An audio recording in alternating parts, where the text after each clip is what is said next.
your mind running circles again, second guessing every word you said. Take a breath, reset your track. You don't need to hold yourself back. Stop overthinking, start connecting.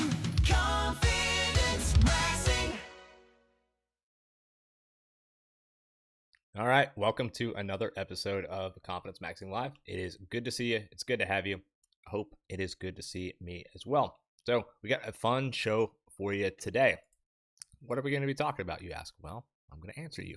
We're going to be talking about, of all things, talking about yourself. So we're going to go a little meta there. We're going to be talking about Spencer Pratt storytelling skills, and I'm going to do a little breakdown. And we're going to be talking about some persuasion stuff as well. We're even going to squeeze in a whiteboard micro lesson. Haven't done one of those in a little bit. So it is good to see you. And we're going to hop into our very first thing today. So I woke up this morning and there's a really good ex-streamer, Paul Bullard. And I was on his show maybe a couple months ago. Well, I know exactly the day. It was February 10th, because that was the morning that my book, Confidence Maxing, launched. And I woke up this morning and think he may be on vacation or something. So he's doing a little sort of a greatest hits thing on his X. And so I woke up to the reshare of when I appeared on his show. And so I actually wanted, the entire interview is worth your time to watch, but I wanted to play just a little snippet of it here. And I hope you enjoy. This is on the topic of how do you talk about what you do in a confident way. All right, take it away, Paul, and take it away, me. And that's good. So what would you say? So here's something I noticed. So one of the things that I love doing is I'm a poet. I write poetry. I discovered when I was younger, and I would tell people that, I always had this hesitation of because it would kind of raise the eyebrow, oh, you're a poet. Oh, okay. Because that's not something I think a lot of people expect. And I noticed over the years that there's a very different reaction from I'm a poet, and it's kind of like timid, to I'm a poet. I write poetry, and you say it confidently, and people are like, oh, okay. And it's just like they accept it. So what kind of advice would you give? That's something I discovered on my own. So what kind of advice would you give someone, if you do talk about yourself, even how your tone of voice even makes a difference, and what kind of advice would you give if someone feels timid in talking about themselves because they're afraid of what someone will think of what they do? Yeah, that's an excellent question. So I cover a version of this in the Enthusiasm Sparks Enthusiasm chapter, and it applies in this situation too. Because what you'll find is, like anything, different lessons can apply in multiple different areas, right? So when someone asks what you do, and you say, "Oh, I'm a poet," and you almost give it like wincing, like apologizing a tone, that signal you're telling the other person how to react, or you're at least bracketing them in saying like, "Hey, I'm not really sure what I'm doing, so why should you be sure?"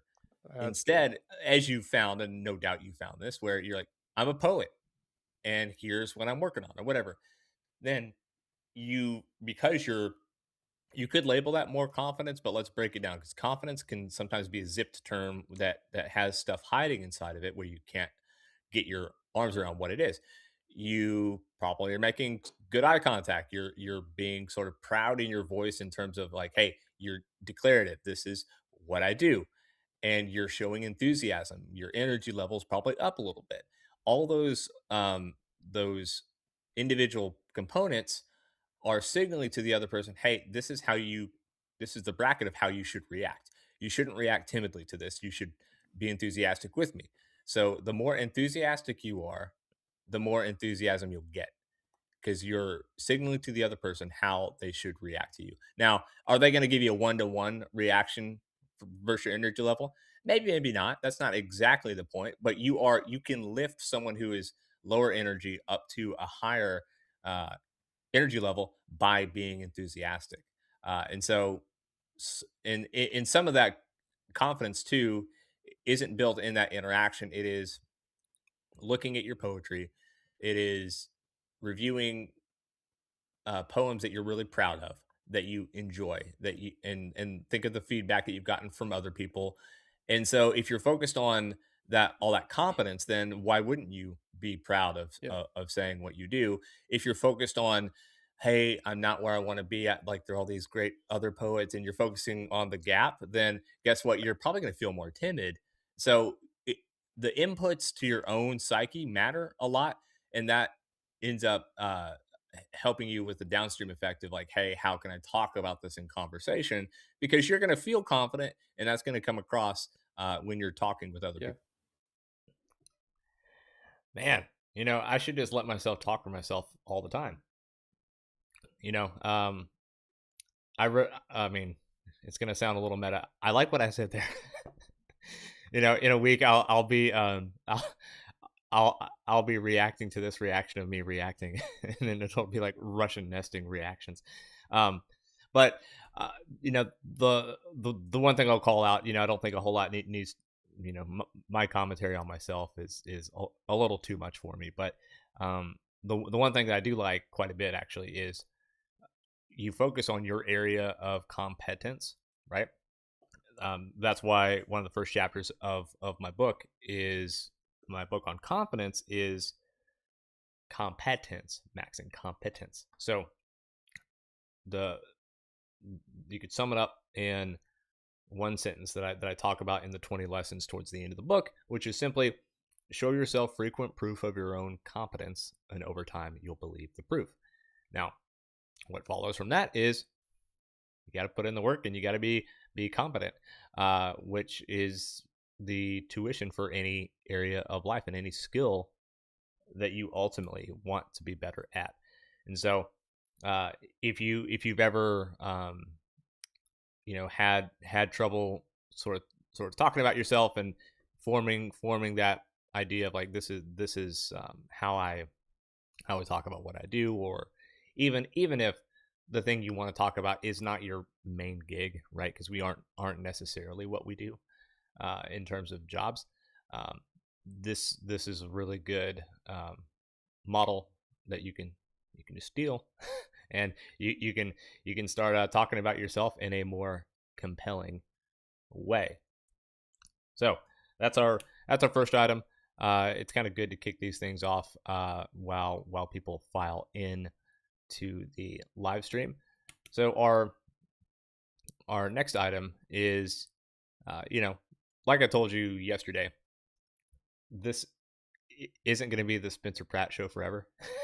But you're just gonna have to bear with me. Like you're gonna have to bear with. You're gonna have to ride the wave of what I'm interested in, and so hope that's okay with you, because it's gonna happen. So I came across Spencer Pratt talking about his experience pre-debate,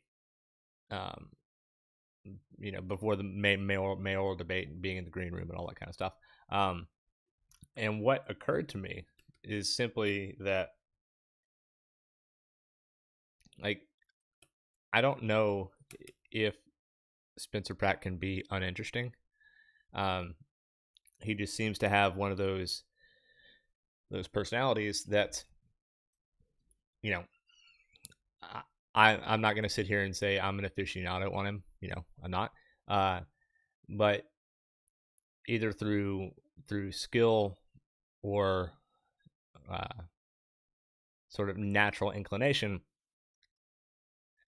this is what has got me interested in following him from a persuasion standpoint. He knows intuitively, it seems, how to gather attention, and you might read that as gathering energy. He is what we in the, I don't know that anyone calls us this, but we in the persuasion community might call an energy monster. And I mean that in a positive way, in that you gather energy, you gather attention, and then you redirect it where you want it to go. And he seems to have that. And so let's listen to this clip of him talking about pre-debate stuff. And I'm going to break it down to the back end. See if this will play. So what was it like when you got there? Did you have to sit in a green room before you guys went on air in the studio together? So they said it was the best room, but they put me in the basement, which it was, so that was funny. I was in the basement, but it was a beautiful basement. And when I got to come up from the basement, I was in a hallway and she had her amazing LAPD, security team, all securing the hallway. And I could hear her voice and it was like out of a scary movie. So I'm thinking this is surreal because, I've never been near a real life monster, right? Like this is out of a scary movie. And so we go out there and we stand next to each other. We set up and they go, okay, we'll be here for 5 minutes. I'm like, 5 minutes? They're counting down like 4 minutes. And she looks over at me and she goes, you've done this before. And I go, a debate? And she's like, yeah. I was like, no, it's my first one. She's like, oh, your first one like this? I'm like, no, my first debate ever. She's like, you didn't do them at the university? I was like, no, I didn't do debates at the university. She's like, oh, wow. And I'm thinking to myself, lady, I'm going to eat you alive right now. And then I saw that she was looking at my notepad. Yeah. And so to throw her off, I just start writing my kids' names and my wife's name, my parents' name, just to like confuse her if she's trying to cheat off my notepad. But so what do you notice about that?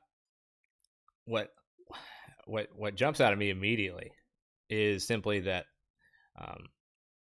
what Pratt does really well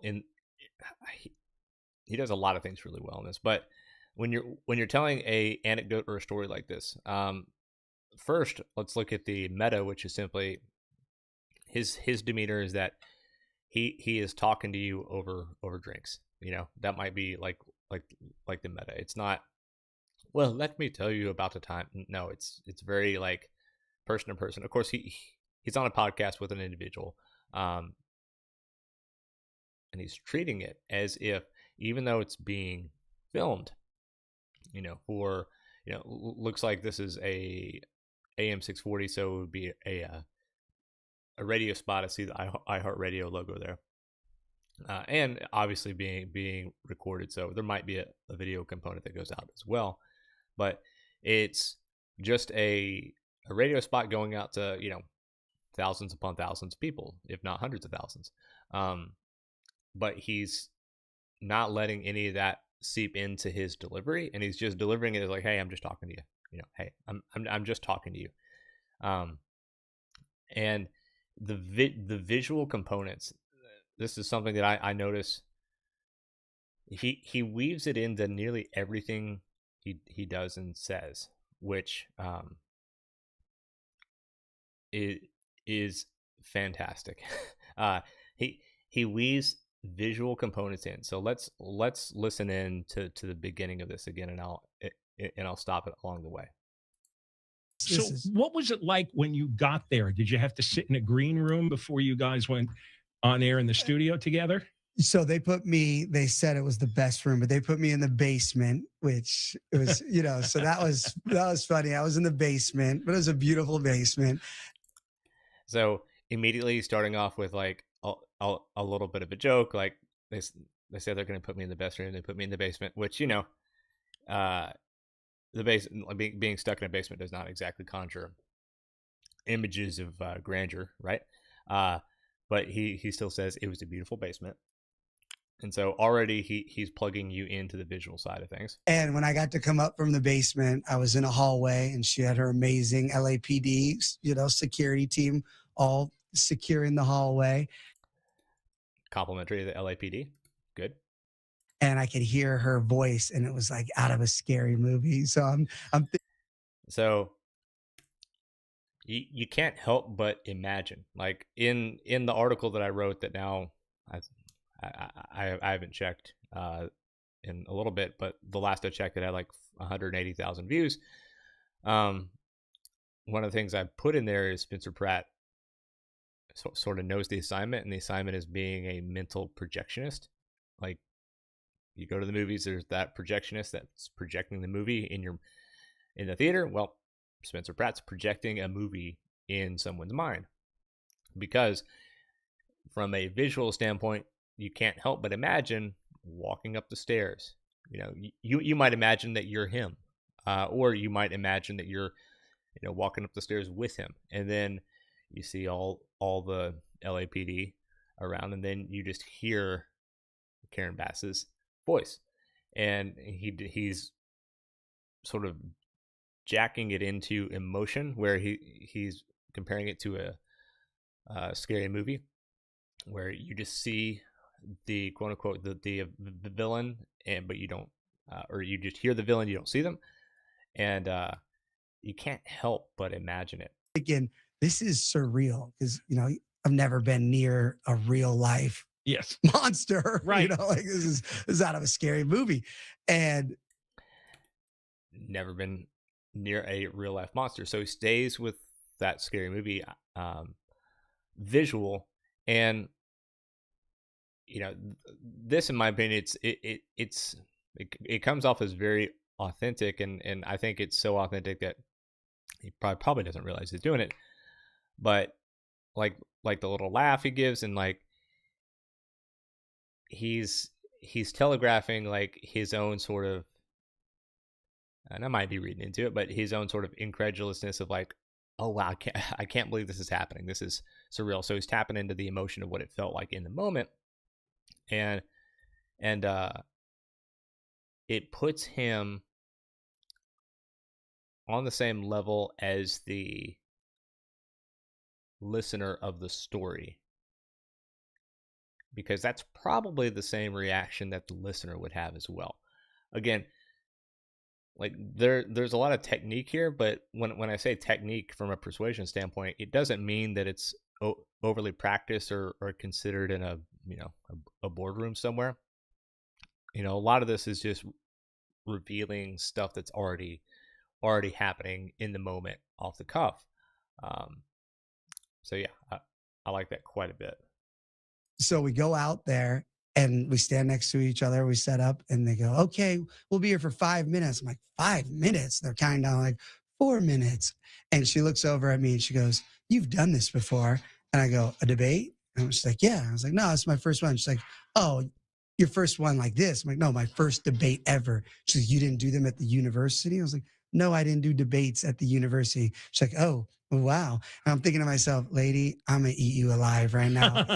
And then I saw that she was looking at my notepad. Yeah. And so to throw her off, I just start writing my kids' names and my wife's name, and my parents' name, just to like confuse her if she's trying to cheat off my notepad. But yeah, so he maps the rest of the story out, where he's standing next to Karen Bass, and she's asking him questions, and I'm reading into it a little bit, but he kind of frames it as perhaps like a Karen Bass Mean Girls sort of situation, like, oh, this is your first debate ever, and that works really well for the context of the rest of the story, and all the visual language. It really, I mean, I talk about this all the time with clients. If you're storytelling, your number one job is not to give an itinerary. It's to drop VR goggles of what it was like for you in that moment onto the listener of the story. That's your job. Your job is that. It's not, I went here, I did this, then this happened, then this happened. Oh wow, it was crazy. It felt like this. This is what it was like. And if you can do that, and you can tap into those the VR goggle aspect, then your stories automatically become more compelling. And he executed that masterfully here. And yeah, it's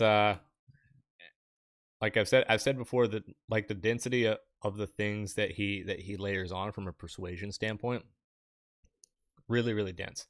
And I like what I see there. So if you want to, again, and I don't mean this uh, in an overly salesy way, but guess what? Like the theme of the live stream is my book, apparently. If you want to tell better stories, that's in the later part of the book. I actually just missed the 3-month anniversary of the launch of the book a couple days ago. I was going to do something special for that, but I slipped my mind. So today, this is in celebration of the 3-month anniversary of the launch of my book. So there. All right. Our next thing here, this is going to be a lot of fun. I'm looking forward to this. So there is let me think of the right way to do this. First, we're going to hop into the whiteboard micro lesson, and then I'm going to play you a couple of clips so that you'll be able to see the technique before it's used. So let's get our whiteboard micro lesson going here. So there's a persuasion, you might call it a tactic or a principle, that's called thinking past the sale. And so this gets people visualizing or discussing what happens after they agree or after the new thing happens, assuming the decision to go with the thing has already been made. It moves from should I to what's next. And so a example of this might be, once you own the thing that you're considering buying, how will you use it on the weekends instead of would you like to buy? And so it's a powerful persuasion principle because it in the audience's mind, it's not a question of should I or shouldn't I. It's like, what will life be like on the other side of this decision? And the sale is assumed. So it really works well if you're using visual imagery, and it's just a fantastic way to frame whoever's using this tactic or this principle as like the obvious choice. And so example in politics, like debate how Mexico pays for the wall, not whether to build it, right? And so again, the sale is assumed. And our brain prefers concrete futures. And so that, I think, is part of why it works. So I want you to keep this principle in mind as I pull up a couple of things here. All right. So I had this post yesterday where I was talking about this clip that the All In Pod shared about Spencer Pratt. Contrast visual persuasion and thinking past the sale. You can have Fenton Zombie, neck stabbers, or Art Deco masterpieces, not both. And so let's take a look at this clip and you can see for yourself what I mean. We're gonna have LA so beautiful. No more of these high density SB 79 prison like structures. We need to bring Art Deco back. All the architects that moved out of here because it was so hard to build, takes 8 years. They're gonna be moving back because we're gonna speed up building. It's not gonna take 8 years. I talked to an architect today, one of the most famous architects in the world. He has a crew of like 12 architects. They already did all these designs for these buildings that nobody listened to them. They met with Newsom, they met with Bass. Of course, I'm like, let's do it, set me over the decks. And then the YIMBY people, they can have all their bike lanes going through the sky, through tunnels. We need LA to be the most beautiful architecture in the world. We're gonna have... Yeah, okay, so what did you notice there? Like, thinking past the sale in that after Spencer Pratt gets elected, then Art Deco everything, beautiful canals and, bike lanes and all this stuff. And it gets people to imagine a future where he's already in office. And that's really powerful persuasion. Going way back in the old in the old time machine, in probably around 2015, 2016, when Trump was running for his first term, one of the things that was noted, primarily by Scott Adams, was whenever Trump gave press conferences, a lot of times it was at Trump Tower or whatever, he would have a row of American flags behind him. And at the time, that was actually different than other candidates. Other candidates didn't do that. And in a very subtle way, it got you to think past the sale because you started to imagine him as president, right? And so thinking past the sale can be done in a few different ways. Let's check out this other clip here.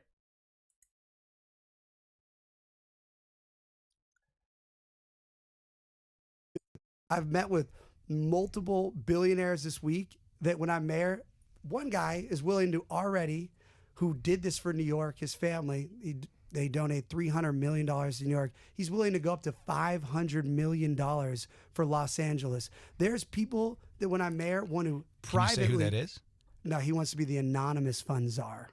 So for his $500 million. $500 million for fun, to bring fun back to LA. His family's on record, $300 million for New York, fun for New York. These are the type of people I'm meeting with that want me to get in. Yeah, so it's another example. Like when he's, what this is communicating is, I've already got a plan in place. Like I've got people waiting in the wings. I'm ready. I just need the election as sort of a formality to get started. And that's creating energy where they're easily, like, that would be an easy thing to, like, imagine any candidate saying like, oh, well, we'll see if I get elected, and like being very sort of timid about talking about their future plans. Instead, someone who comes in is like, yeah, I've already, like, imagine the most extreme version of this, where, a candidate might say, yeah, I've got my entire cabinet picked out. I've already made some phone calls. We're actually drawing up plans for this, and this in our first 100 days. And all we're waiting on are the results of the election, and we are ready to hit the ground immediately. My transition team's already here, and all this stuff. And then you would think, oh my God, like, they're so serious. And then they start outlining all the things that they're going to do, and on and even like what days they're going to do them. Like, by 2:00 p.m. on my first day, this and this will happen. People start thinking past the sale, and they're like, oh, well, of course, I mean, I got to vote for him because I want to see all this stuff, right? And so thinking past the sale, incredibly powerful from a persuasion standpoint. If you can do it, it's definitely worth it to do it. And so I'd be curious to know what you think of all this. Do you like covering the persuasion stuff? I'm going to keep doing it because I like it. And so I hope you like it, because you'll be along for the ride with a lot of this stuff. And that's all I got for you today. So I hope you enjoyed the story breakdown, a little bit of whiteboard micro lesson, and my live stream with Paul earlier.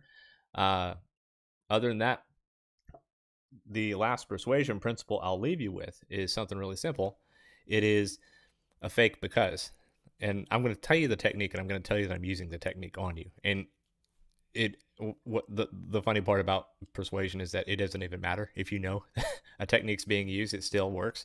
So I'm going to give you a fake because to buy my book today. The fake because is, I'm dubbing this the official 3-month celebratory live stream of the 3-month anniversary since my book Confidence Maxing was published. As you see here, it's got a lot of great reviews. People love what they read, and they love what they hear, because as you see in my fancy little video on the other side, it comes in a audiobook as well, narrated by the very talented Lyle Blaker, and couldn't be happier with it. Like, it's funny, like, people are becoming more socially confident with it. Yes, that's the point of the book. But I've even had people message me and say, hey, I'm losing weight with your book. And I'm like, what? Why are you losing? Like, because the principles in it make it really easy to stay consistent with the principles of the book. But as I'm finding out, apparently the principles can be applied in other areas of your life as well, which, not that much of a surprise to me, but a nice surprise to get the confirmation anyway. And so that's all I got for you today. I hope you enjoyed it, and hit me up on the socials at the Jeff Callahan. Let me know what you think. Let me know what questions you have for future live streams. And as always, I'm going to play you out with the jingle that is burrowing its way into your brain, and you'll start humming while you do the dishes. And I will talk to you tomorrow.